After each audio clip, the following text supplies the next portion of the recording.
Very welcome to JEE classes मेट परिवार। Hello student, मेरा नाम है प्रीति परिहार और आप हमारे साथ पढ़ रहे हैं फंडामेंटल ऑफ इलेक्ट्रिकल इंजीनियरिंग। ठीक है, लास्ट लेक्चर में हमने एलिमेंट्स के बारे में जाना था, उनकी कुछ कैरेक्टरिस्टिक के बारे में जाना था, प्रॉपर्टी के बारे में जाना था। जैसे ये हमने जो पढ़ा था वो हमने पढ़ा था linear, non linear, active, passive और बायलैटरल और यूनिलैटरल एलिमेंट्स के बारे में हमने लास्ट लेक्चर में देखा था। तो आज के लेक्चर में हम क्या स्टार्ट करेंगे, एलिमेंट्स। क्या बताया था तुम्हें कि हमें क्या पढ़ने हैं, कुछ बेसिक एलिमेंट्स पढ़ने हैं जो हमारे पूरे इसमें कोर्स में हमें क्या करेंगे, मदद करेंगे। कौन कौन से बेसिक एलिमेंट तुम्हें यहाँ पर पढ़ने हैं? बेसिक एलिमेंट्स या बेसिक एलिमेंट्स या basic property of elements, elements या प्रॉपर्टी ऑफ एलिमेंट्स। कौन कौन से तुम्हें यहाँ पर पढ़ने हैं एलिमेंट? R L C.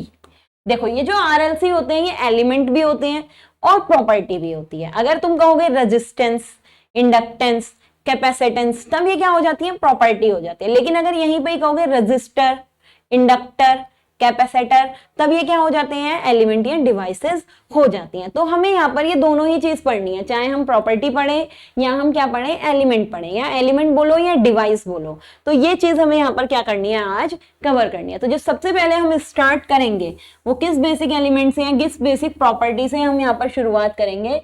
हम यहाँ पर शुरुआत करते हैं रेजिस्टेंस से। इससे स्टार्ट करते हैं, रेजिस्टेंस से। थोड़ा बहुत यहाँ रेजिस्टेंस सबने ही पहले से पढ़ते हुए आए होंगे। ठीक है, रेजिस्टेंस जिसकी रिप्रेजेंटेशन जो होती है वो किस तरीके से तुम रिप्रेजेंट करते हो, इस तरीके से हम क्या रिप्रेजेंट करते हैं, रेजिस्टेंस को रिप्रेजेंट करते हैं, रेजिस्टेंस को। ठीक है, और क्या दिखा देते हैं इसमें, ऐसे करंट दिखा देते हैं, एक तरफ प्लस साइन होता है, एक तरफ माइनस साइन मान लेते हैं। रिप्रेजेंटेशन सिर्फ इतनी है, ये जो हमने जिगजैग सा बना रखा है, रिप्रेजेंटेशन सिर्फ इतनी है, ये रेजिस्टेंस और ये इसकी क्या कह दी हमने यहाँ पर, वोल्टेज। इतना हमने रेजिस्टेंस को क्या कर दिया, रिप्रेजेंट कर दिया। ठीक है, अब ये होता क्या है, देखो कहा था दो अलग अलग चीजें होती हैं, एक रेजिस्टेंस होता है और एक तुम्हारा क्या होता है, रजिस्टर होता है। तो हम सबसे पहले बात करेंगे रेजिस्टेंस की, फिर हम बात करेंगे रजिस्टर की। ठीक है, रेजिस्टेंस क्या है, ये किसी भी मटीरियल की एक प्रॉपर्टी होती है, डिवाइस है, मटेरियल है, एलिमेंट है। किसी भी एलिमेंट की अपनी एक क्या होती है, प्रॉपर्टी होती है, जो करंट फ्लो के रास्ते में क्या डालता है, ऑब्स्ट्रक्टर डालता है। इसका मतलब कि ऑब्स्टेकल डालता है, आगे से करंट को जाने से क्या करता है, रोकेगा। तो क्या है, एक तरीके से ये करंट फ्लो होने में क्या डालता है, ये ऑब्स्टेकल डालता है कि करंट के फ्लो होने को क्या करता है, रोकता है। तो या ये भी कह दो कि ये अगर तुम्हारा किसी भी मटेरियल में, किसी भी सब्सटेंस में, किसी भी एलिमेंट में तुम्हारा क्या हो रहा है, करंट फ्लो हो रहा है, तो ये करंट को फ्लो होने से क्या करता है, रोकता है। तो ये क्या करता है कि करंट, ये एक तरीके से तुम ये भी कह दो अपोजिस। तो क्या लिख सकते हो डेफिनेशन, प्रॉपर्टी। बिल्कुल शॉर्ट में लिखना है, इसे बढ़ा के मतलब अपनी लैंग्वेजेस में तुम और चेंज करके लिख देना। यहाँ सिर्फ शॉर्ट में बता रहे हैं कि क्या होती है, ये एक तरीके की किसी भी एलिमेंट की अपनी एक प्रॉपर्टी होती है। किसकी प्रॉपर्टी है, एलिमेंट की अपनी प्रॉपर्टी है, property which opposes the flow of current इन, जिस भी मटेरियल की तुम बात कर रहे हो उस मटेरियल में, कि which opposes the flow of current in any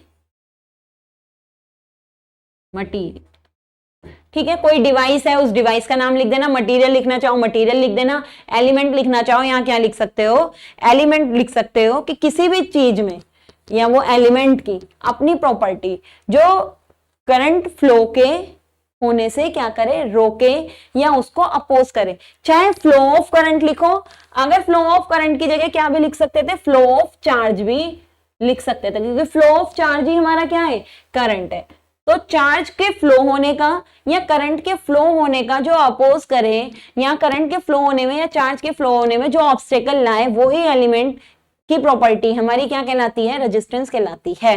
तो ये तो उस मटेरियल की, किसी भी मटेरियल की, जैसे मान लो कॉपर है, सिल्वर है, तुम्हारा कोई भी मटेरियल है, हर मटेरियल की अपनी प्रॉपर्टी होती है जो उसके करंट फ्लो करने में या चार्ज के फ्लो करने में उसमें क्या करती है, अपोज करती है। ठीक है, तो ये तो हो गई प्रॉपर्टी। लेकिन अगर इस प्रॉपर्टी को हम किसी चीज में डालकर, और वो एलिमेंट हम डेवलप कर रहे हैं, कोई ऐसी डिवाइस बना रहे हैं जिसमें ये वाली प्रॉपर्टी डाल दे कि वो करंट फ्लो का क्या करे, अपोज करे, तब वो डिवाइस क्या कहलाती है, रजिस्टर। तो रजिस्टर तुम्हारी क्या है, डिवाइस है, या रजिस्टर एलिमेंट है जो हम बना रहे हैं। वो एलिमेंट क्या करता है, करंट के फ्लो को अपोज करता है। ठीक है, लेकिन किसी मटेरियल की अपनी प्रॉपर्टी हमने खुद नहीं बनाई है, वो उसकी अपनी प्रॉपर्टी है जो क्या करती है, उसके फ्लो होने में, करंट के फ्लो होने में या चार्ज के फ्लो होने में क्या करती है, अपोज करती है। वो क्या कहलाती है, रेजिस्टेंस। तो ये चीज डिफरेंस है कि रेजिस्टेंस क्या होती है और रजिस्टर क्या होते हैं। तो तुम्हें रजिस्टर भी अभी दिखा देंगे, लेकिन किसी भी मटेरियल की कोई भी लाइन है, कोई भी चीज है, उसका हमें रेजिस्टेंस शो करना है तो हम किससे शो करते हैं, इससे शो करते हैं। तो प्रॉपर्टी शो करने के लिए हम क्या साइन लेते हैं, जिगजैग। ठीक है, जिगजैग भी एक तरीके से जो साइन लिया गया है, हम ये भी कह सकते हैं कि जिगजैग साइन इसलिए भी लिया जाता है क्योंकि करंट फ्लो करने को, हमने क्या कहा कि करंट के फ्लो करने को ये रोकता है, या करंट के फ्लो करने का ये अपोज करता है, ऑब्स्टेकल लाता है, रुकावट लाता है। तो हमने रास्ता ही कैसा दिखा दिया, यहाँ पर जिगजैग जिगजैग दिखा दिया। इसका मतलब करंट जब ऐसे ऐसे ऐसे ऐसे जाएगी तो उसे क्या होगी, परेशानी होगी जाने में। सीधा तार दे दोगे तो जल्दी जाएगी, और सीधे की जगह अगर ऐसे ऐसे करंट को जाना पड़ जाए, जिगजैग जिगजैग जिगजैग, तो उसे ज्यादा परेशानी होगी। तो इसलिए हमने कह दिया कि हम रेजिस्टेंस को कैसे शो करते हैं, जिगजैग की तरह शो करते हैं, जो यही शो करता है कि फ्लो, करंट के फ्लो होने में क्या आ रही है, कोई ऑब्स्टेकल आ रहा है, या करंट के फ्लो होने का यहाँ क्या हो रहा है, अपोज हो रहा है। तो इसलिए हमने रेजिस्टेंस को कैसे शो करा, इस तरीके से शो करा।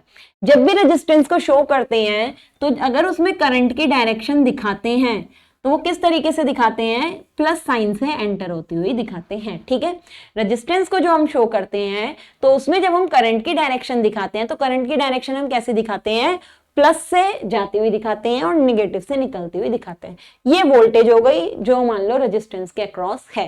V एक पोटेंशियल हो गया जो किसके अक्रॉस दिखा रखा है, रेजिस्टेंस के अक्रॉस। अगर ये नहीं भी दिखाओगे तो भी ये रेजिस्टेंस का ही सिंबल है।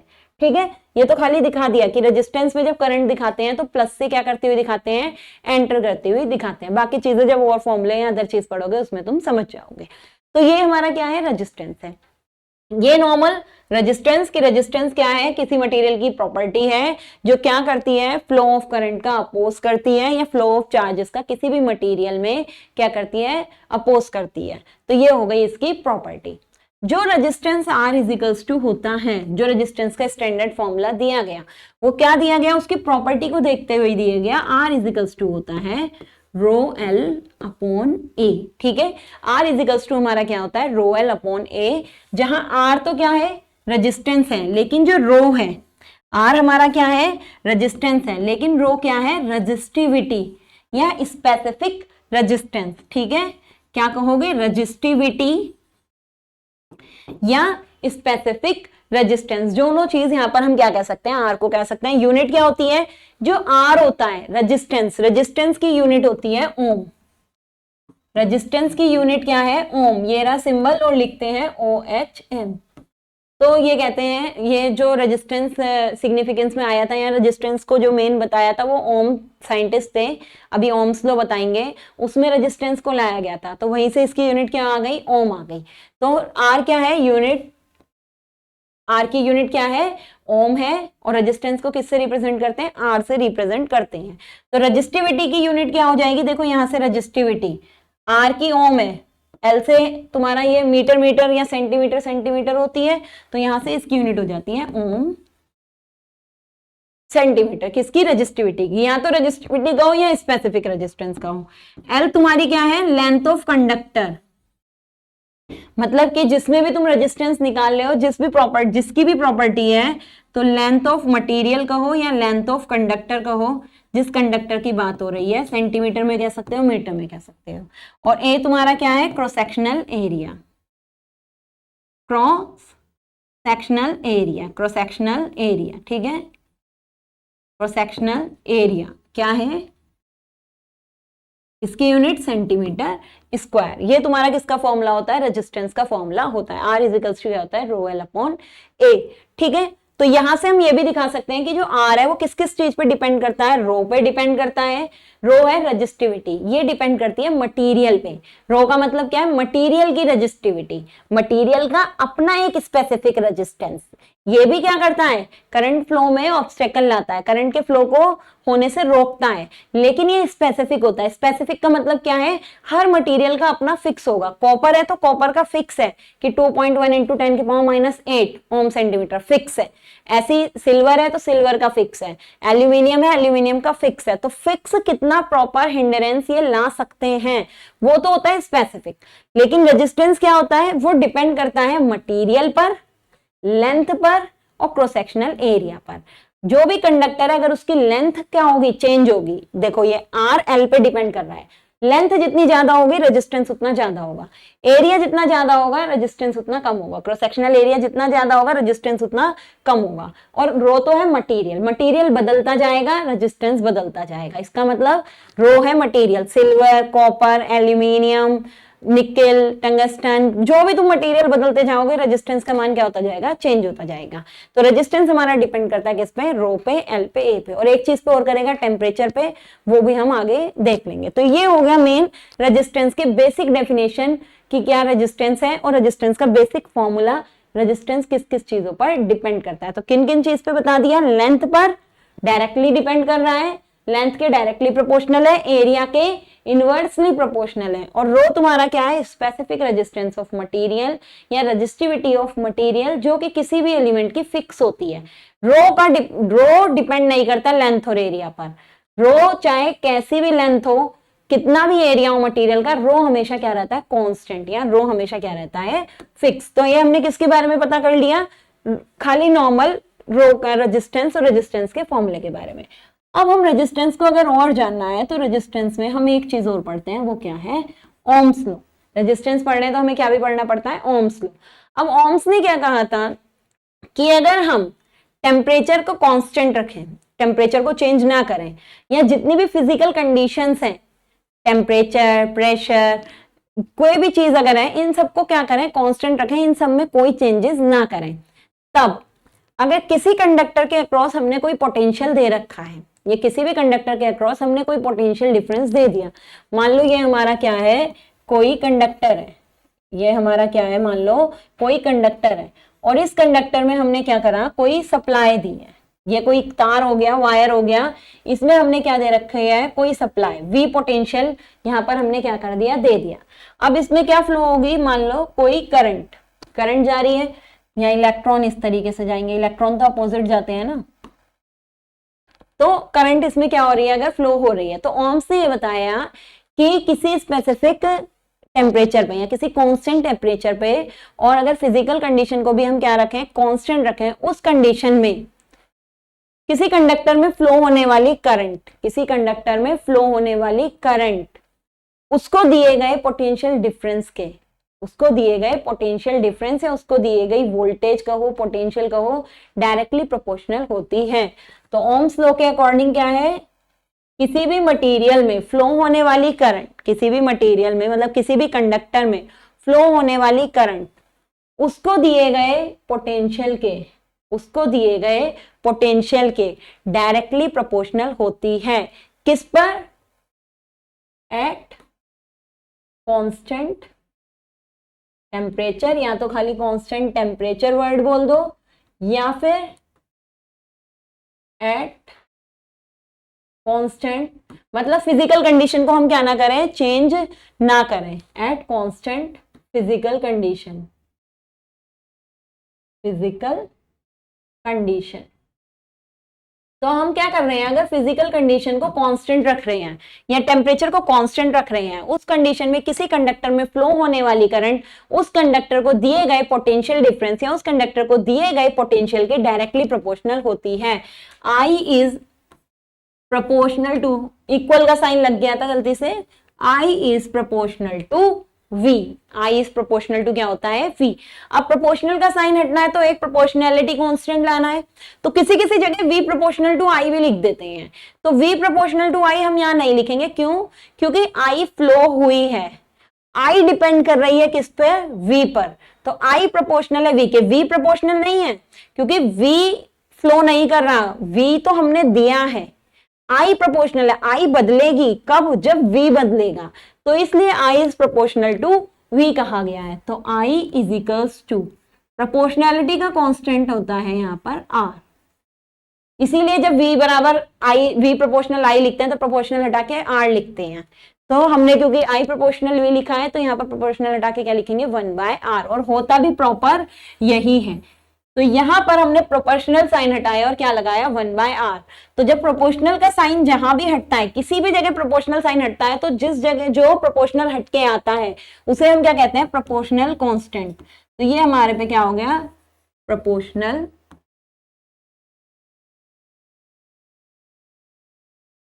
प्रोपोर्शनैलिटी कांस्टेंट, ठीक है। तो यहाँ 1/R हमारा क्या हो गया? प्रोपोर्शनैलिटी कांस्टेंट, या R बराबर क्या होता है? रेजिस्टेंस। 1/R को तो हमने क्या कह दिया? प्रोपोर्शनैलिटी कांस्टेंट, या R बराबर हमारा क्या होता है? रेजिस्टेंस, ठीक है। और यूनिट इसकी क्या होती है? ओम इसकी यूनिट होती है, यूनिट होती है ओम, और R हमारा क्या होता है? रेजिस्टेंस, ठीक। तो V बराबर यहाँ से हम क्या भी लिखते हैं, कई कई जगह V बराबर IR भी लिख देते हैं, लेकिन ओम्स लॉ दिखाओगे तो यही लिखोगे। ऐसी जैसे R है, R हमारा क्या है? रेजिस्टेंस है, रेजिस्टेंस का उल्टा होता है कंडक्टेंस। रेजिस्टेंस तुम्हारी करंट फ्लो में क्या लाती है? अपोज करती है, करंट के फ्लो को होने से रोकती है, लेकिन जो करंट को फ्लो होने दे वो प्रॉपर्टी होती है कंडक्टेंस। जो करंट को फ्लो होने दे या करंट फ्लो करने में हेल्प करे वो प्रॉपर्टी होती है कंडक्टेंस। तो रेजिस्टेंस की जो अपोजिट होती है वो क्या होती है? कंडक्टेंस। तो रेजिस्टेंस का अपोजिट क्या है? 1/R। तो 1/R तुम्हारा क्या होता है? कंडक्टेंस। तो इसे हम शो करते हैं G से, जैसे R को रेजिस्टेंस दिखाया, G को क्या कहते हैं? कंडक्टेंस। तो G हमारा क्या होता है? कंडक्टेंस, ठीक है। G हमारा क्या है?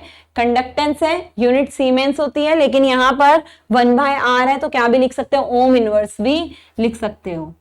क्या लिख सकते हो? ओम इनवर्स भी यहां पर क्या कर सकते हैं? हम इसकी यूनिट लिख सकते हैं। तो G इज इक्वल्स टू क्या आ गया? 1/R।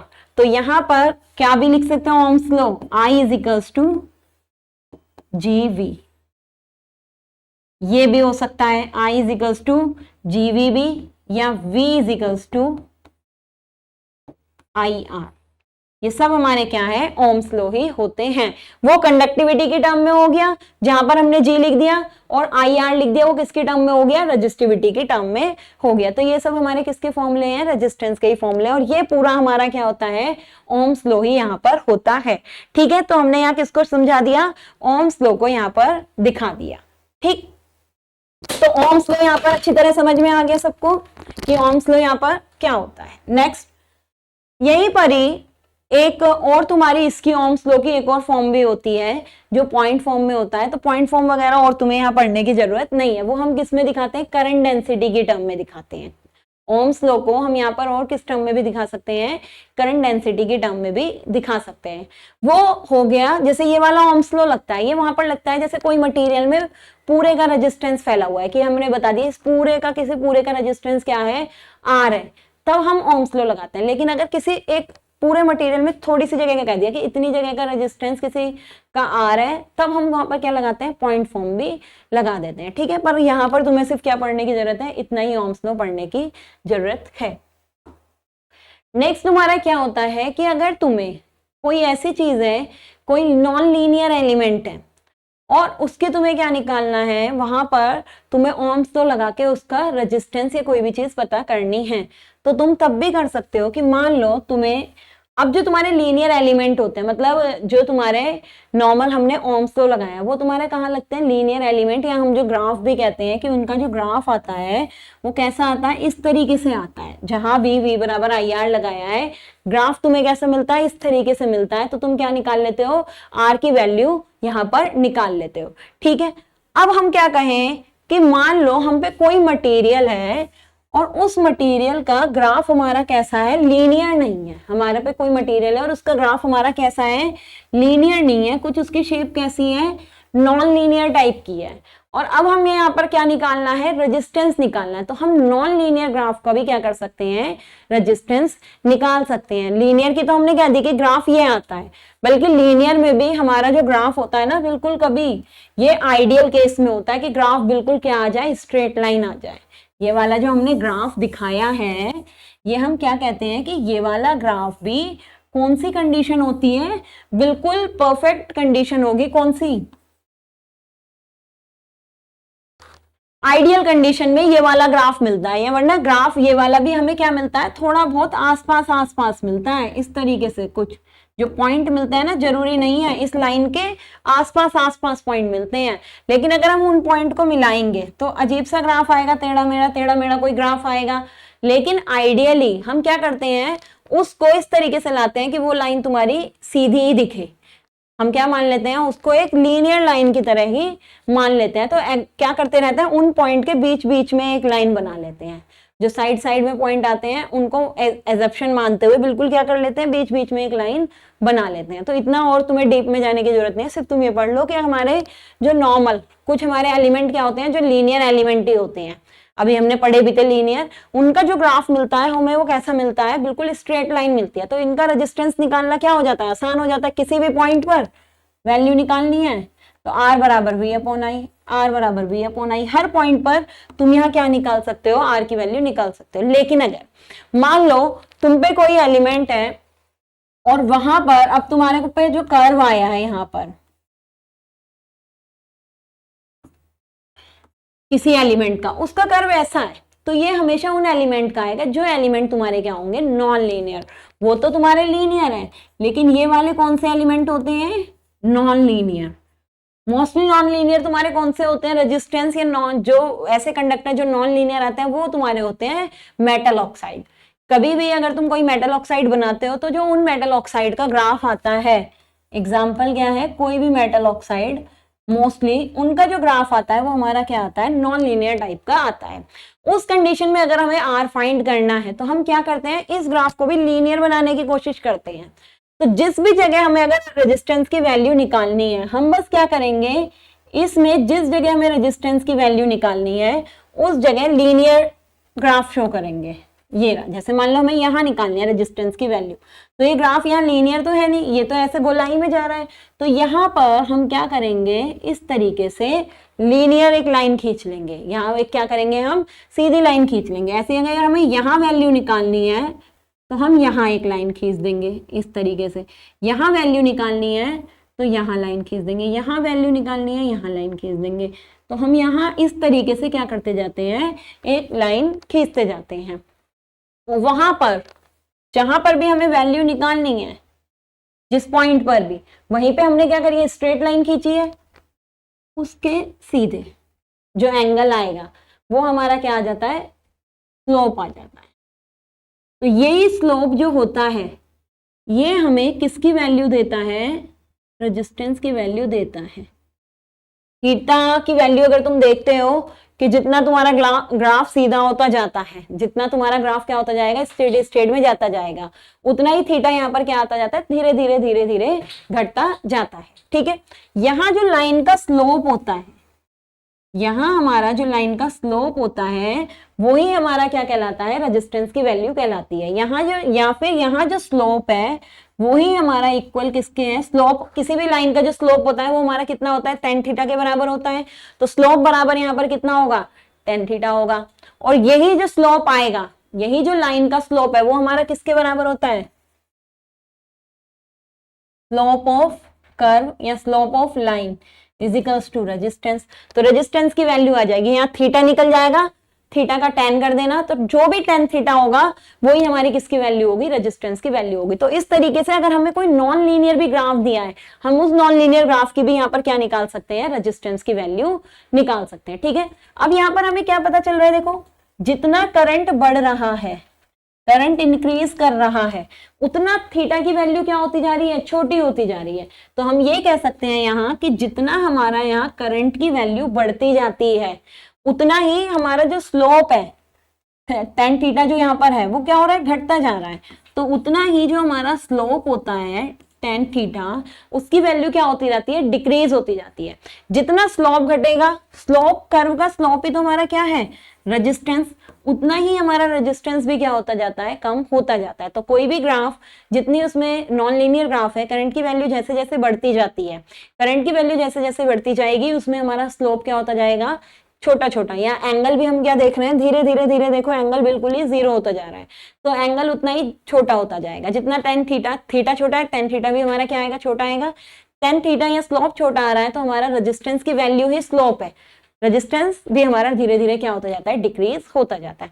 तो यहाँ पर हम क्या देख रहे हैं कि यहाँ पर हमारा रेजिस्टेंस का मान क्या होता जा रहा है, जैसे जैसे करंट की वैल्यू बढ़ा रहे हैं, रेजिस्टेंस का मान चेंज होता जा रहा है।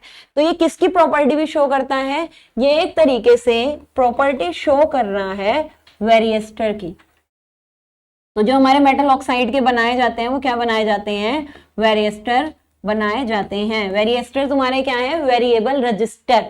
वेरिएस्टर का मतलब क्या है, वेरिएबल रजिस्टर। ऐसे रेजिस्टेंस जिनकी वैल्यू हम क्या कर सकते हैं, वेरी कर सकते हैं। ऐसे रेजिस्टेंस जिनकी वैल्यू धीरे धीरे क्या होती रहती है, चेंज होती रहती है। तो यहाँ पर आई के चेंज होने पर रेजिस्टेंस की वैल्यू क्या हो रही है, चेंज हो रही है। तो मेटल ऑक्साइड के हमारे क्या बनाए जाते हैं, यहाँ पर वेरिएस्टर बनाए जाते हैं। तो एक तरीके से ये जो स्लोप दिखाया गया है यहाँ पर, या हमने जो यहाँ पर स्लोप शो करा है, वो स्लोप किसका शो करा है, यहाँ पर वेरिएस्टर का शो करा है। ठीक है, तो ये किसका हो गया, हमारा वेरिएस्टर के बारे में, या नॉन लीनियर ग्राफ के बारे में हो गया कि नॉन लीनियर अगर ग्राफ है तो वहां पर रेजिस्टेंस की वैल्यू हम कैसे शो करेंगे।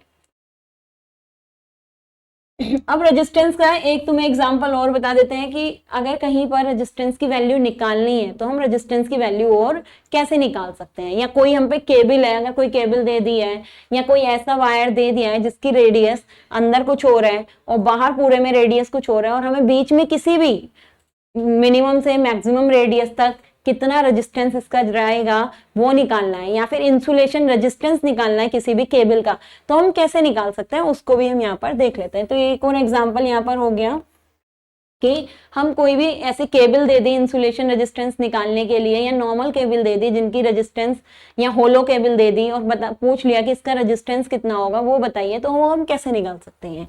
तो मान लो ये हम पे क्या है, एक केबल है, तो ये सिलेंड्रिकल केबल हमने यहाँ पर दिखा दी। ठीक है, ये हमने यहाँ क्या दिखा दी, एक इस तरीके से केबल दिखा दी। ये लेंथ, इसकी कोई लेंथ मान लो L, कि ये जो तुम्हारे पे सिलेंड्रिकल केबल है सिर्फ उसका एक व्यू दिखा दिया। इसकी लेंथ हमने कितनी मान ली, मान लो इसकी लेंथ है L, और जो इसकी इनर रेडियस है, ये इनर रेडियस मान ली, मान लो स्मॉल r1, और ये जो बाहर वाली रेडियस है इसको हमने कितना मान लिया, स्मॉल r2। तो एक r2 रेडियस मान लिया और एक हमने रेडियस कितनी मान ली, मान लो r1 मान ली। ठीक है, ये पॉइंट सेंटर वाला पॉइंट हो गया, वहीं से हम ये वैल्यू ले रहे हैं। लेंथ जो इसकी मान ली, वो लेंथ हमने कितनी मान ली, L। लेंथ कितनी ले ली, मान लो L हमने लेंथ ले ली। अब ये हम पे क्या है, एक सिलेंड्रिकल एरिया है, मतलब सिलेंड्रिकल तुम्हारा वायर है। इसका हमें क्या निकालना है कि बताओ, इसका अगर रेजिस्टेंस निकालना है कि इसमें इस तरीके से अगर करंट फ्लो कर रही है, तो करंट फ्लो करने पर इसकी पूरी सरफेस पे ऐसे करंट फ्लो कर रही है, करंट फ्लो करने पर इसका रेजिस्टेंस कितना होगा। तो जो रेजिस्टेंस का फॉर्मूला होता है नॉर्मल, हमने क्या बताया था, R बराबर ρl अपॉन A होता है। ये तो कंप्लीट का होता है। अब हमें यहाँ पर लिमिट दी है कि R1 इंटरनल, ये केबल यहाँ से यहाँ तक है, और R2 यहाँ है, तो पूरे का हमें बताना है कि कितना रेजिस्टेंस होगा करंट के फ्लो करने पे, कि अगर इसमें फ्लो करे करंट, यहाँ पर इस तरीके से इसमें करंट फ्लो कर रही है सारे में, उस कंडीशन में इसका रेजिस्टेंस कितना होगा। तो हम क्या करते हैं, पहले एक छोटा एरिया मान लेते हैं, उस छोटे एरिया की वैल्यू निकाल लेते हैं और इंटीग्रेशन कर कर लिमिट लगा देते हैं, जिससे कंप्लीट एरिया का रेजिस्टेंस क्या होता है, निकल जाता है। तो हमने क्या करा, मान लो यहाँ पर ये कोई छोटा सा एरिया मान लिया ना, तो बिल्कुल यहाँ मान रहे हैं, हम मान रहे यहाँ पर एक स्मॉल एरिया, एक रिंग सी ले ली, ऐसे छोटा सा एरिया ले लिया ये, और इसका अब हम क्या करते हैं, इसकी रेजिस्टेंस निकालते हैं, और इसका रेजिस्टेंस लेके पूरा अंदर से बाहर तक का क्या हो जाएगा, रेजिस्टेंस की वैल्यू हम निकाल लेंगे।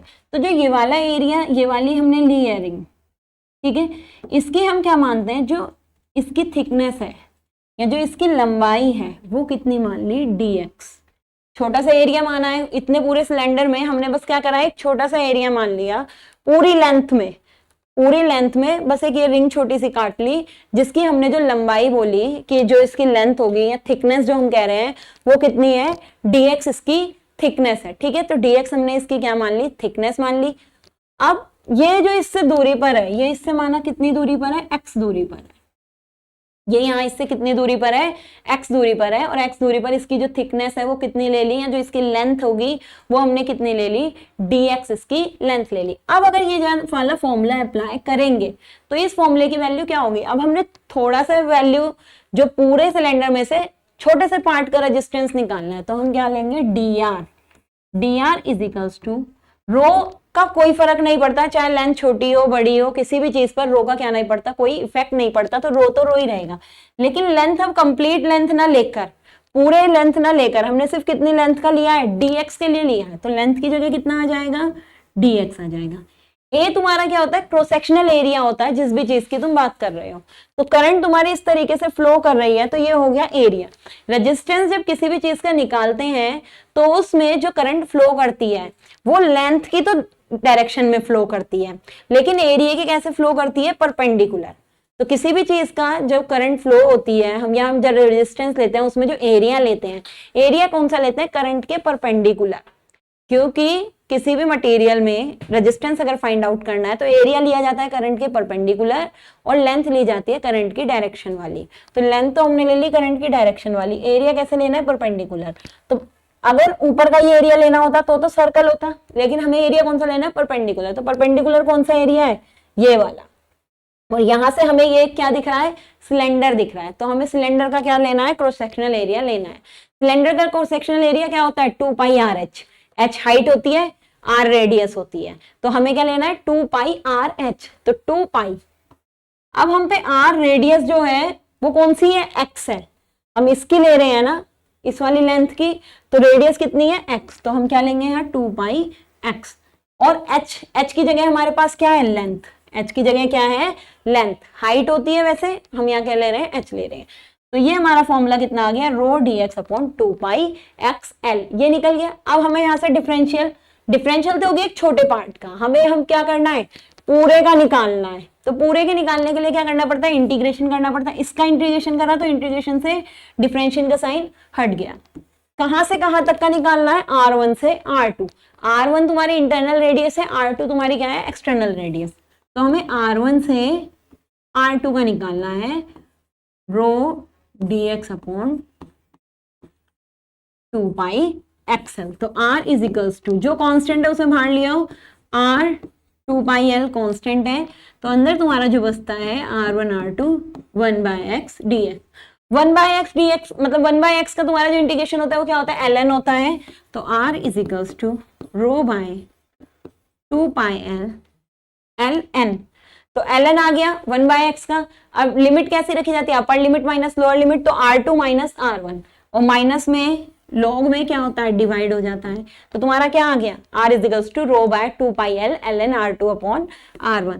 तो ये हो गया। इस तरीके से तुम किसी भी चीज का क्या निकाल सकते हो, रेजिस्टेंस की वैल्यू निकाल सकते हो, ठीक है। तो ये हमारा किसके बारे में हो गया, रेजिस्टेंस के बारे में, कि अगर हमें किसी भी चीज का, किसी सिलेंड्रिकल वायर का, किसी केबल का, किसी का भी रेजिस्टेंस निकालना है तो इस तरीके से तुम कहीं पर भी वैल्यू रख के, R बराबर रो एल अपॉन ले रख के किसी भी चीज की क्या निकाल सकते हो, रेजिस्टेंस की वैल्यू। बस तुम्हें वो लेंथ पता होनी चाहिए जिसकी निकाल रहे हो, एरिया पता होना चाहिए, और एरिया हमेशा हम करंट से कैसे लेते हैं, परपेंडिकुलर। करंट जिस भी डायरेक्शन में फ्लो कर रही है वो वाली लेंथ लेंगे और उसके परपेंडिकुलर वाला क्या लेंगे, एरिया लेंगे, ठीक है।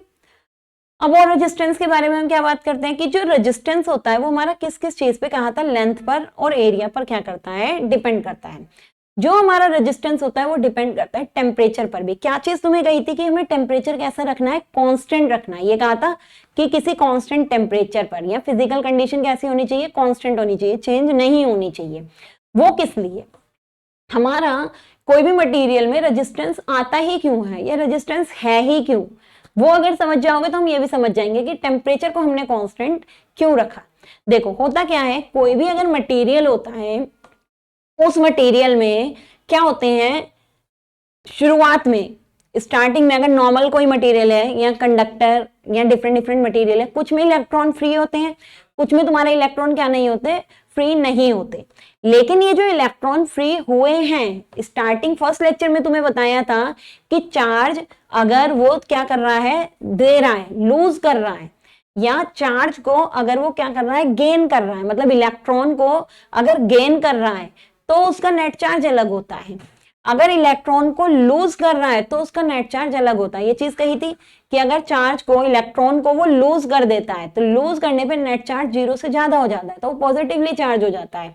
लेकिन अगर वो इलेक्ट्रॉन को गेन करता है तब नेट चार्ज 0 से क्या हो जाता है, कम हो जाता है, तब वो नेगेटिवली चार्ज हो जाता है। तो ये होते हैं आयंस, कि इलेक्ट्रॉन के लूज करने पर या गेन करने पर उसमें आयन डेवलप हो जाते हैं। लेकिन ये जो आयन होते हैं, जब इलेक्ट्रॉन अपनी जगह छोड़कर जाता है तो जो आयन बनते हैं वो पॉजिटिव होते हैं और वो अपनी जगह पर क्या रहते हैं, फिक्स रहते हैं। मान लो ये कोई मटेरियल है और उसमें ये इलेक्ट्रॉन क्या हो रहे हैं, अपनी जगह पर को छोड़ चुके हैं, मतलब ये मूव करने के लिए क्या है, किसी भी कंडक्टर में फ्री है। ये इलेक्ट्रॉन है और ये कंडक्टर में क्या है, अपनी जगह पर, मतलब कहीं भी मूव करने के लिए फ्री है, कि अगर तुम सप्लाई दोगे तो इलेक्ट्रॉन इसमें से क्या हो जाएगा, एक जगह से दूसरी जगह क्या करने लग जाएंगे, मूव करने लग जाएंगे। लेकिन जो इलेक्ट्रॉन ये फ्री हुए हैं तो इनके अपने या मटेरियल के अंदर, किसी एटम के अंदर क्या भी रहते हैं, आयन भी तो रहते हैं। लेकिन जो आयन होते हैं वो क्या नहीं होते, मूवेबल नहीं होते, वो अपनी जगह पर क्या रहते हैं, फिक्स रहते हैं।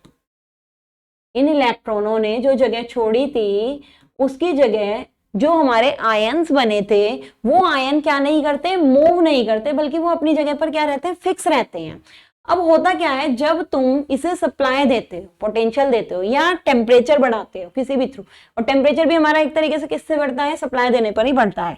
तो जब तुम क्या करते हो, इसे सप्लाई देते हो या इसका क्या करते हो, टेम्परेचर बढ़ाते हो, तो सप्लाई देने पे, टेम्परेचर बढ़ाने पर ये जो तुम्हारे इलेक्ट्रॉन नॉर्मल होते हैं, फ्री होते हैं, ये तो मूव करना स्टार्ट करेंगे। लेकिन ये जो हमारे आयंस हैं, इन आयंस पे भी तो बाहर से एक थर्मल एनर्जी लग रही है। थर्मल मतलब यही टेम्परेचर, या तुम सप्लाई के टर्म में कहो कि पोटेंशियल जो तुम दे रहे हो, इससे इनके ऊपर भी तो एक फोर्स लग रहा है। जो तुमने इलेक्ट्रॉनों पे फोर्स लगाया एक जगह से दूसरी जगह जाने पर, इन आयंस पे भी तो एक फोर्स लगा।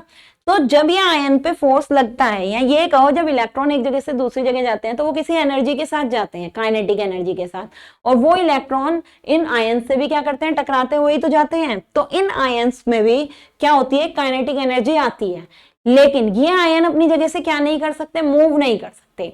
ये मूव नहीं करते, लेकिन ये अपनी जगह ही क्या करते रहते हैं, ऑसिलेट करते रहते हैं। ये आयन क्या करते हैं, ये जो पॉजिटिव वाले आयन है जो मूव नहीं कर सकते, ये अपनी जगह ही क्या करते रहते हैं, ऑसिलेट, हिलते रहेंगे हिलते रहेंगे। जब ये अपनी जगह ही ऑसिलेट करते रहेंगे और इनके बराबर बराबर में से जा रहे हैं इलेक्ट्रॉन, देखो इलेक्ट्रॉन और आयन साथ साथ ही तो हैं, और ये इलेक्ट्रॉन जो आयन है ये अपनी जगह पर इधर उधर क्या कर रहे हैं, बस हिल रहे हैं। एक तरीके से कहो वाइब्रेशन होती है। तो जब वाइब्रेशन होती है तो तुम्हारा क्या होता है, वो चीज मूव नहीं करेगी, सब अपनी जगह ही हल्की हल्की क्या होगी, हिलेगी। तो जब ये हल्के हल्के से अपनी जगह पर ही मूव करते हैं और दूसरे मूवेबल इलेक्ट्रॉन इनके पास से जा रहे होते हैं, तो उनपे हल्का सा क्या लगता है, फोर्स तो लगेगा ही, धक्का सा भी लगेगा। ये कह सकते हो कि इलेक्ट्रॉनों को बार बार परेशानी हो रही है। जब ये क्या करें, अगर ये स्थिर है तो इलेक्ट्रॉन अपने आराम से निकल जाएंगे, लेकिन जब ये ऐसे ऐसे हिलते रहेंगे तो इलेक्ट्रॉनों को जाने में क्या होगी, परेशानी होगी। तो यही चीज कहलाती है रेजिस्टेंस। कि ये कहा ना रेजिस्टेंस है क्या, तो रेजिस्टेंस यही चीज है कि जब हम सप्लाई देते हैं कोई भी मटेरियल में, किसी भी वोल्ट की सप्लाई देते हैं, तो उसमें एक रेजिस्टेंस डेवलप हो जाता है। वो रेजिस्टेंस क्या डेवलप हुआ, इन प्रोटोनों का, ये प्रोटॉन बोल रहे हो, इन आयंस का कोलिजन होना, मतलब इन आयंस का वाइब्रेशन करना अपनी ही जगह पर। और जब ये आयन वाइब्रेशन करते हैं तो वो कोलाइड होते हैं, किसके साथ, इलेक्ट्रॉनों के साथ। कोलाइड मतलब टकराते हैं, जिससे इन इलेक्ट्रॉनों की गति पर थोड़ा क्या पड़ता है, इफेक्ट पड़ता है। इलेक्ट्रॉनों की गति कहो, मोबिलिटी ऑफ इलेक्ट्रॉन कहो, उसी की वजह से ही तो रेजिस्टेंस आया है। तो जब ये इलेक्ट्रॉन उतने समय में उतने पहुंच ही नहीं पा रहे, तो करंट क्या है, कितने समय में कितने चार्ज का फ्लो हो रहा है, dq/dt। जब उतने टाइम में उतने इलेक्ट्रॉन आगे जा ही नहीं पा रहे, उनकी स्पीड थोड़ी घट जा रही है, तो वही क्या चीज हमने कह दी, रेजिस्टेंस डेवलप हो जाता है। इस तरीके से किसी भी मटेरियल में क्या डेवलप हो जाता है, रेजिस्टेंस डेवलप हो जाता है। अब जितनी ज्यादा तुम सप्लाई दोगे, या किसी भी चीज के थ्रू जितना ज्यादा तुम टेम्परेचर बढ़ाओगे उतने ही आयन ज्यादा कोलाइड करेंगे, मतलब उतना ही आयन में ज्यादा वाइब्रेशन होगा। जितना ज्यादा आयन्स में वाइब्रेशन होगा उतने ही इलेक्ट्रॉनों को वो आगे जाने से क्या करते हैं, रोकते हैं। आगे जाने से रोकने का मतलब उनके मार्ग में, रास्ते में उतनी ही रुकावट लाएंगे। और जितना ज्यादा बैरियर उनके रास्ते में आया उतना ही हम क्या कहेंगे, रेजिस्टेंस होता है। तो क्या चीज भी हम यहाँ पर कहते हैं कि अगर टेम्परेचर बढ़ता है, और हम किसकी बात कर रहे हैं, कंडक्टर्स की बात कर रहे हैं। हम किसकी बात कर रहे हैं, कंडक्टर्स की बात कर रहे हैं, वायर की बात करी ना। तो जितना टेम्परेचर बढ़ता है उतना ही रेजिस्टेंस भी बढ़ता है और कंडक्टिविटी उतनी ही कम होगी। ठीक है, तो ये हो गया किसी भी मटेरियल कंडक्टर पे टेम्परेचर का क्या इफेक्ट होता है या रेजिस्टेंस होता ही क्यों है। तो रेजिस्टेंस होता ही क्यों है ये तुम्हें बता दिया। और टेम्परेचर का क्या इफेक्ट पड़ता है, तो टेम्परेचर भी अगर बढ़ाओगे तो इनकी काइनेटिक एनर्जी क्या हो जाती है, बढ़ जाती है। और जितनी काइनेटिक एनर्जी बढ़ेगी आयंस की, उतना ही इलेक्ट्रॉनों पर क्या होता है, ज्यादा कॉलिजन होगा या इलेक्ट्रॉन ज्यादा उससे टकराएंगे। और जितना इलेक्ट्रॉन इससे टकराएंगे तो यहाँ क्या होगा, इनके रास्ते में क्या आएंगी, रुकावटें आएंगी, यहीं का वो बैरियर आएगा, जिसकी वजह से इलेक्ट्रॉन उतने टाइम में उतनी मात्रा में क्या नहीं कर पाएंगे, फ्लो नहीं कर पाएंगे। तो हम क्या कहते हैं कि करंट तुम्हारा क्या हो जाता है, इसमें कम हो जाता है, या ये का रेजिस्टेंस यहाँ पर क्या हो जाता है, बढ़ जाता है। ठीक है, तो इस तरीके से आयन क्या करते हैं, इलेक्ट्रॉनों के रास्ते में ऑब्स्टेकल का काम करते हैं। किस वजह से हुआ, क्योंकि आयन कोलाइड करने लगते हैं। हुआ किस लिए, या तो पोटेंशियल बढ़ा रहे हो तुम, या एक तरीके से टेम्परेचर बढ़ा रहे हो। तो इसलिए हम ये भी कह देते हैं यहाँ पर कि ये जो रेजिस्टेंस में से या कोई भी मटेरियल जिसका रेजिस्टेंस है उसमें से जब करंट जाती है, तो जब उसमें से करंट जाती है तो ये जो इलेक्ट्रॉन चलते जाते हैं और जितना ज्यादा रेजिस्टेंस होता जाता है ये अपनी एनर्जी किनको भी प्रोवाइड करते हुए चले जाते हैं, काइनेटिक एनर्जी इन आयंस को भी देते जाते हैं। इसीलिए तुम्हारा मटेरियल क्या होता है, हीटअप होता है। कहते हैं जब रेजिस्टेंस में कंटिन्यूअस, किसी बल्ब में, बल्ब भी एक रेजिस्टेंस की तरह है, कोई वायर भी एक रेजिस्टेंस की तरह है, कुछ ना कुछ रेजिस्टेंस तो उसका होगा। जब उसमें सप्लाई जाती है तो वो क्या होता है, हीटअप होता है। तो वो इसीलिए हीटअप होता है जितना ज्यादा रेजिस्टेंस है, इसका मतलब उन्हें फ्लो करने में इलेक्ट्रॉनों को उतनी दिक्कतें आ रही हैं। तो उन इलेक्ट्रॉनों की जो काइनेटिक एनर्जी होती है वो एनर्जी किसको देते जाते हैं, वो उन प्रोटॉन्स को, मतलब इन चार्जेस को भी देते हुए जा रहे हैं, उस मटेरियल को ही प्रोवाइड करते जा रहे हैं। तो इसलिए वो एक तरीके से अपनी जो इलेक्ट्रिकल एनर्जी है वो हीट के रूप में उस वायर को देते हुए जा रहे हैं, और वायर तुम्हारा क्या हो जाता है, हीटअप हो जाता है। ठीक है, तो ये तुम्हारा क्या है, वैल्यू होती है, मतलब ये टेम्परेचर का इफेक्ट होता है कंडक्टर पे। टेम्परेचर बढ़ेगा तो भी रेजिस्टेंस बढ़ेगा, और रीजन यही है क्यों। ठीक, अब यहाँ पर हम ये कहते हैं जैसे टेम्परेचर बढ़ाने पे कहा ना ये बढ़ा, तो थर्मल एनर्जी जो होती है वो तुम्हारी कितनी होती है,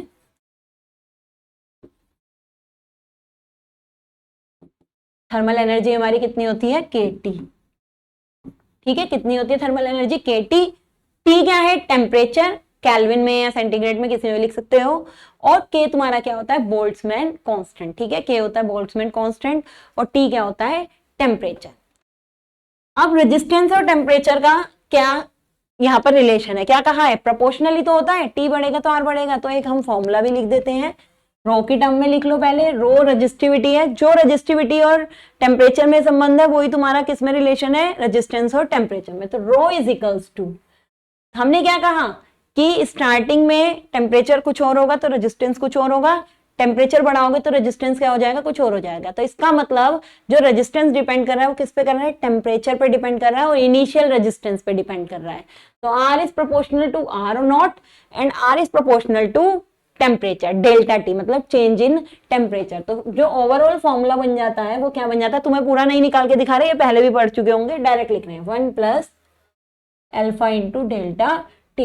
डेल्टा T क्या है, change in temperature. Delta T क्या है, चेंज इन टेम्परेचर,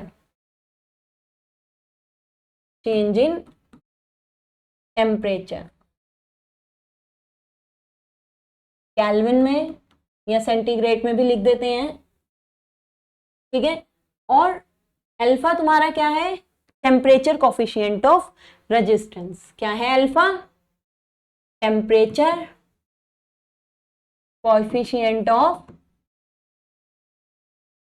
रेजिस्टेंस। इसकी यूनिट होती है पर डिग्री सेंटीग्रेड, या केल्विन में भी लिख सकते हैं। और रो तुम्हारी क्या है, रजिस्टिविटी। रो नॉट क्या है, 0 डिग्री पर रजिस्टिविटी। रो नॉट क्या है, 0 डिग्री पर।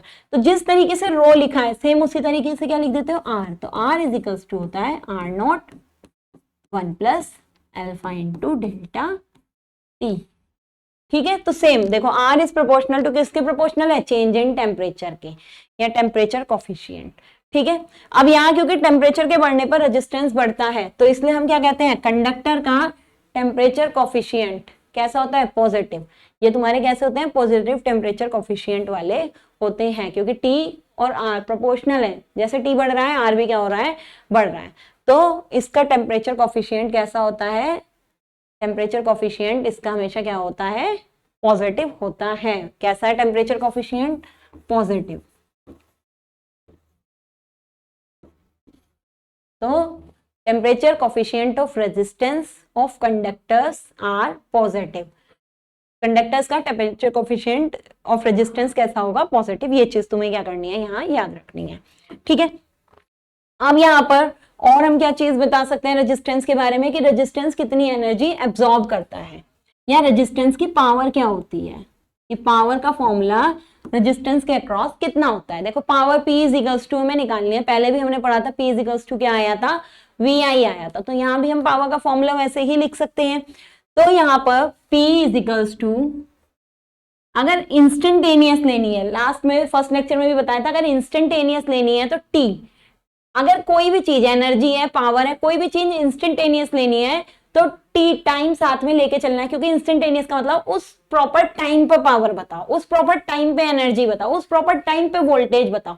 तो अगर तुम्हें क्या लेना है, इंस्टेंटेनियस पावर लेनी है तो टी लिखना पड़ेगा, कि इंस्टेंटेनियस की बात नहीं हो रही है तो टी लिखने की नीड नहीं है। तो PT is equals to V किसी टाइम पर और आई भी किसी टाइम पर।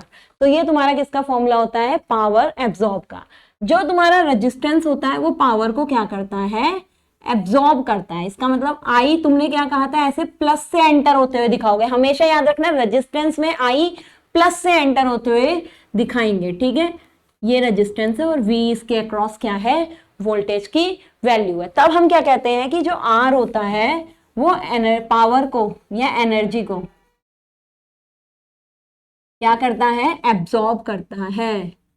और एब्जॉर्ब करके पावर को किस में कन्वर्ट कर देता है, ये जो इलेक्ट्रिकल एनर्जी को एब्जॉर्ब कर रहा है, इलेक्ट्रिकल पावर को एब्जॉर्ब कर रहा है, उसे किस में कन्वर्ट कर रहा है, हीट में, हीट। तो ये जो एब्जॉर्ब कर रहा है एनर्जी को, इलेक्ट्रिकल एनर्जी को जो एब्जॉर्ब कर रहा है उसे किस में कन्वर्ट कर रहा है, हीट में। इलेक्ट्रिकल एनर्जी को हीट में कन्वर्ट कर देता है। ठीक है, इसीलिए रेजिस्टेंस में जब सप्लाई जाती है उसकी एनर्जी एक तरीके से इलेक्ट्रिकल एनर्जी किस में कन्वर्ट हो रही है, हीट में। कुछ जगह उस हीट को हम यूज कर लेते हैं, कुछ जगह उस हीट को हम यूज नहीं करते हैं। जहां यूज कर ली वो यूजफुल हो गई, जहां यूज नहीं करी वो तुम्हारी अनयूजफुल हो गई। जैसे कि किसी वायर में हीट डेवलप हो रही है या ट्रांसफॉर्मर में हीट डेवलप हो रही है, तब हम उसे कहते हैं लॉस हो गए हीट, क्योंकि वो काम की नहीं रही। लेकिन जैसे हम गीजर में यूज कर लेते हैं, हीटर में यूज कर लेते हैं, और तुम्हारे जो केटल होती है इलेक्ट्रिक केटल उसमें यूज कर लेते हैं, वहां पर वो हीट तुम्हारी क्या हो जाती है, यूजफुल हो जाती है। उस कंडीशन में हम क्या कहते हैं कि वो हीट हमारी क्या हो गई, यूजफुल हो गई। ठीक है, वो फिर हमारे क्या नहीं होते, लॉसेस नहीं होते। तो पावर का फॉर्मूला क्या हो गया, VT इंटू आई टी। यहाँ पर V की जगह हम क्या भी लिख सकते हैं, हमने जो ओम्स लो था ओम्स लो यहाँ पर लगा सकते हैं, तो IT इंटू आर भी लिख सकते हैं। तब हमारा ये फॉर्मूला क्या आ जाता है, I² R।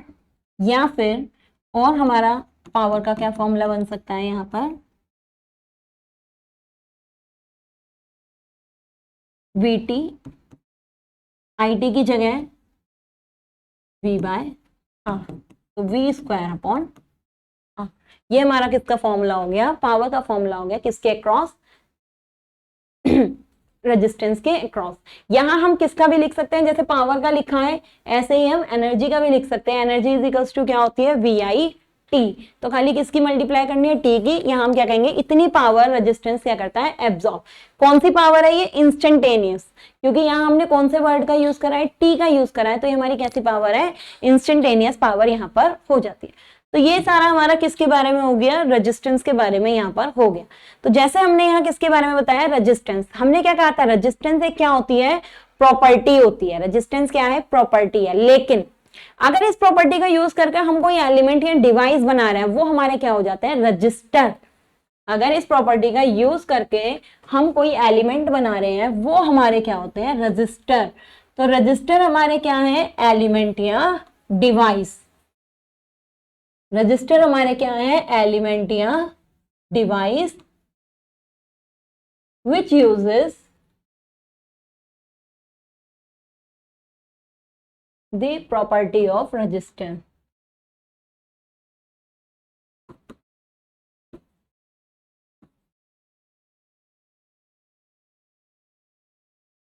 To construct या made, जिनको बनाने के लिए हमें रेजिस्टेंस की प्रॉपर्टी यूज करी जाती है, वो डिवाइस या एलिमेंट हमारे क्या कहलाते हैं, रजिस्टर कहलाते हैं। ठीक है, तो रजिस्टर तुमने देखे होंगे, तुम्हें एक बार दिखा भी देते हैं रजिस्टर कैसे शो होते हैं, और देखे भी होंगे कुछ बच्चों ने। देखो ये हमारे रजिस्टर होते हैं, ठीक है, इस तरीके से रजिस्टर शो होते हैं, ऐसे आते हैं। आईसी के रूप में भी आने लग गए हैं अब, पर जो सबसे ज्यादा कॉमन, जो सबसे ज्यादा तुमने देखे होंगे, इस तरीके से हमारे क्या आते हैं, रजिस्टर आते हैं। इसमें डिफरेंट डिफरेंट क्या रहते हैं, बैंड रहते हैं। क्यों, क्योंकि देखो अगर हम नॉर्मल रेजिस्टेंस बताते हैं, जो ये बनाए नहीं है, किसी मटेरियल का है, तो उसको तो हम ए एल रो से निकाल भी सकते हैं। ठीक है, नॉर्मल जो रेजिस्टेंस होता है, जो किसी की प्रॉपर्टी होती है, उसे तो हम वी आई दिया है उससे निकाल सकते हैं, रो एल ए दिया है उससे निकाल सकते हैं। लेकिन कुछ रेजिस्टेंस ये जो बनाए जाते हैं, ये क्या होते हैं, रजिस्टर होते हैं। ठीक है, ये बनाए गए हैं, तो इनकी वैल्यू कैसे निकालें, या तो बहुत सारे एक एक कलर के ही आते हैं, उनके सैंपल पे लिख के कंस्ट्रक्शन करने वाला देता है, या फिर इनका एक तरीका होता है, इनके बैंड से दिख रहा है, इन पे ये जो बैंड है, ये बैंड क्या करते हैं, इनके जो कलर कोडिंग कहलाती है। ये बैंड क्या है, डिफरेंट डिफरेंट कलर के हैं ना, तो ये कलर कोडिंग कहलाती है रेजिस्टेंस की, जो हमें रेजिस्टेंस का मान देते हैं। ये बैंड किस लिए इस पे बनाए गए हैं, रेजिस्टेंस की वैल्यू को देने के लिए। तो इसके लिए हमें क्या सीखनी पड़ती है, कलर कोडिंग सीखनी पड़ती है। और फिर तुम्हें अगर कोई भी रजिस्टर ये दे दे, तो तुम उस रजिस्टर के रेजिस्टेंस की वैल्यू क्या कर सकते हो, डिफाइन कर सकते हो कि कितनी इसकी रेजिस्टेंस की वैल्यू होती है। तो कैसे निकालते हैं, ये तो तुम्हें पता लग गया, इस तरीके के रजिस्टर आते हैं। अब तुम इनमें से किसी की भी क्या निकाल सकते हो, वैल्यू। वैल्यू निकालने के लिए बस तुम्हें क्या करना पड़ता है, एक टेबल को याद करना पड़ता है। कैसे टेबल बनती है तुम्हारी, देखो ये होते हैं colour,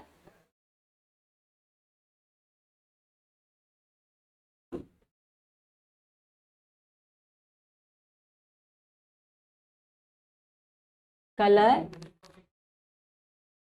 range, multiplier.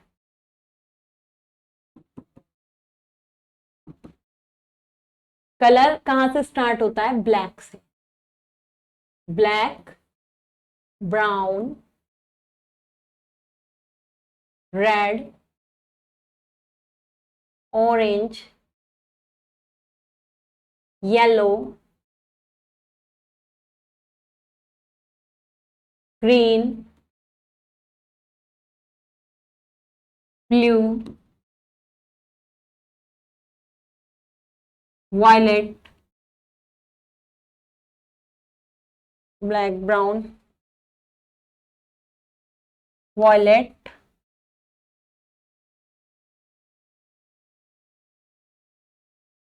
Grey, white. ठीक है, ये कलर है। क्या रेंज क्या है, रेंज स्टार्ट होगी 0 से। 0, 1, 2, 3, 4, 5, 6, 7, 8, 9। ठीक है, 0 से 9 तक के क्या होते हैं, कलर होते हैं। और होते हैं मल्टीप्लायर, मल्टीप्लायर 10 की पावर में। तो जैसे 0 है तो 10 की पावर 0।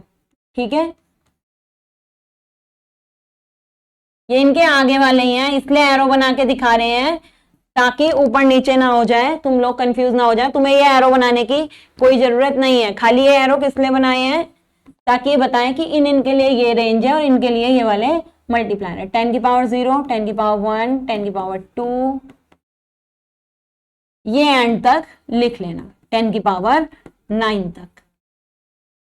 ठीक है, 10 की पावर 0 कितना होता है, 1 होता है, ये सबको पता ही होगा। ये होती है कलर टेबल, इसे तुम्हें बस याद करना होता है। रेंज 0 से स्टार्ट होगी 9 तक जाएगी, मल्टीप्लाई 10 की पावर 0 से स्टार्ट होगा 10 की पावर 9 तक जाएगा, और ये कलर याद करना है। कलर याद करने का क्या तरीका होता है, सब बच्चों ने वैसे पढ़ा ही होगा, 11 12th में भी ये होता है। किससे स्टार्ट होना है, बस इनके कौन से याद रखने हैं, पहले पहले वर्ड। इन पहले पहले वर्ड्स को हमें क्या रखना है, याद रखना है। तो पहले पहला वर्ड क्या है, देखो BBROY GBVGW, इन्हें याद रखना है। तो इसके लिए बहुत सारे तरीके दिए होते हैं, तो सबके पास अलग अलग तरीके होते हैं। जो हमने शुरुआत से पढ़ा है वो तुम्हें बता देते हैं क्या है। BB Roy, BBROY, BB Roy of great Britain, GB great Britain, had अपनी तरफ से लगा दिया, VGW very good wife, BB Roy of great Britain had very good wife. ये बहुत पहले से पढ़ते हुए आ रहे हैं, ये सबसे कॉमन है, जो सबसे ज्यादा लोगों को पता रहता है। ठीक है, तो ये तुम्हारा क्या है, टेबल को याद करने का एक तरीका है। BB Roy of great Britain had very good wife, तो इससे तुम्हें टेबल याद हो जाती है। बस BB में याद रखना, पहले ब्लैक का आता है। बच्चे यहाँ कंफ्यूज हो जाते हैं, ब्राउन पहले लिख देते हैं। BB का याद रखना, हमेशा पहले ब्लैक आता है फिर ब्राउन आता है। ठीक है, ब्लैक आएगा फिर ब्राउन और आखिरी वाला ब्लू होगा। ऐसे ही ग्रीन पहले आता है, ग्रे बाद में आता है। ठीक है, ग्रीन पहले आता है और ग्रे तुम्हारा क्या आता है, बाद में आता है। अब किसी की भी कलर कोडिंग, अच्छा इसमें एक चीज और होते हैं, इन बैंड के बाद एक बैंड तुम्हारा और आता है, वो आता है तुम्हारा टॉलरेंस का। इसमें 3 बैंड तो काम के होते हैं, 2 रेंज के बैंड होते हैं। पहला बैंड किसका होता है, फर्स्ट बैंड और सेकंड बैंड, पहला बैंड और सेकंड बैंड।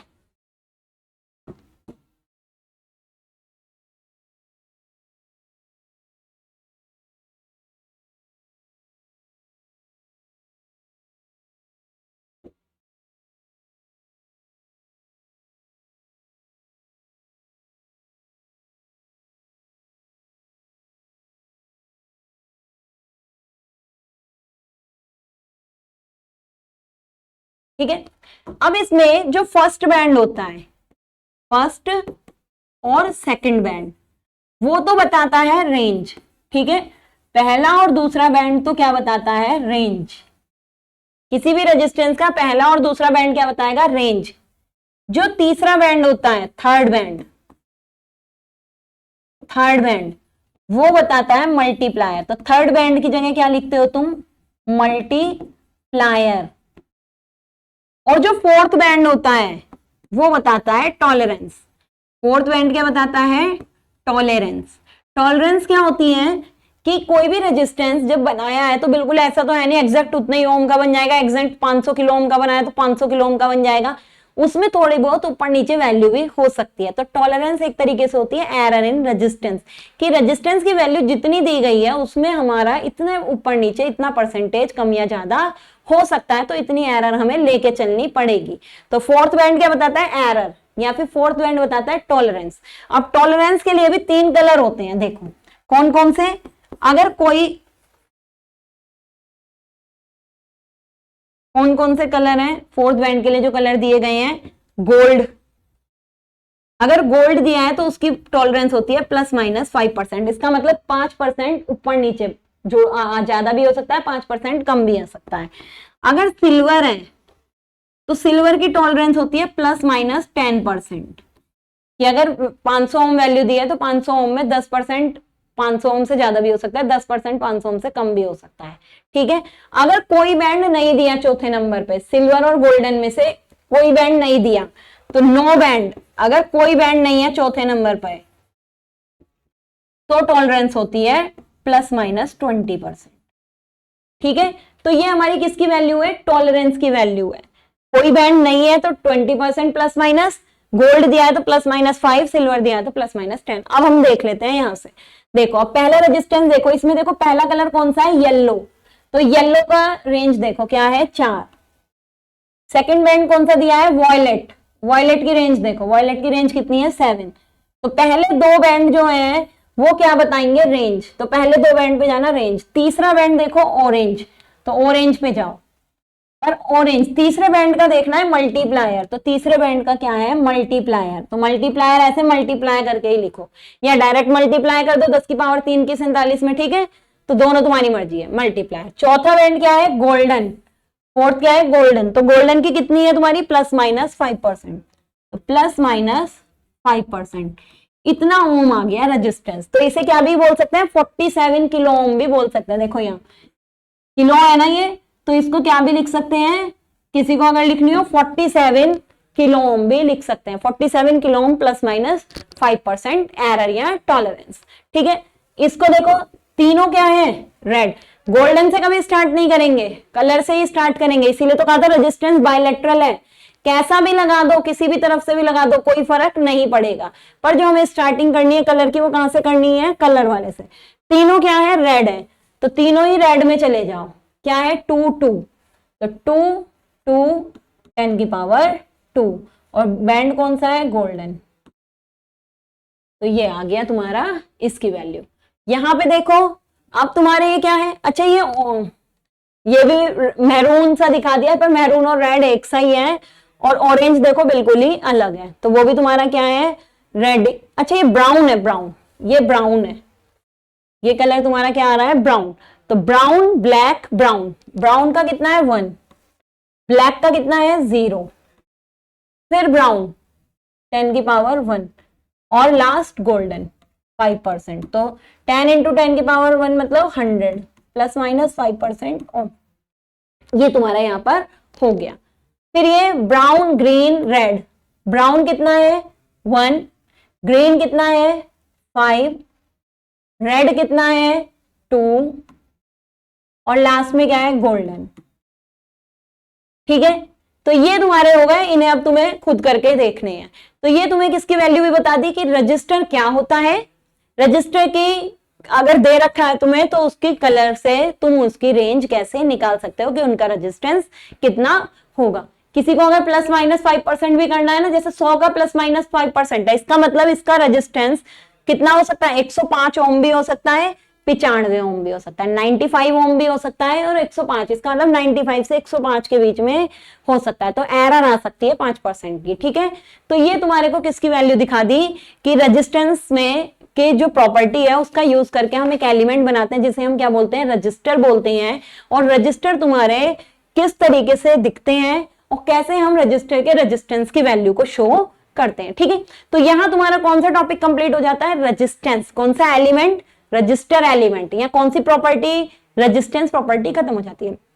नेक्स्ट लेक्चर में हम क्या करेंगे इंडक्टेंस और कैपेसिटेंस के बारे में जानेंगे, जितना भी वो डिपेंड करता है कि इंडक्टेंस कितना बढ़ा जा रहा है, उसी हिसाब से देखेंगे कि दोनों एक लेक्चर में होगा या अलग अलग में। तो इस लेक्चर को हम इसी टॉपिक के साथ खत्म करते हैं, अब आपसे मिलते हैं अगले लेक्चर में, तब तक के लिए गुड बाय।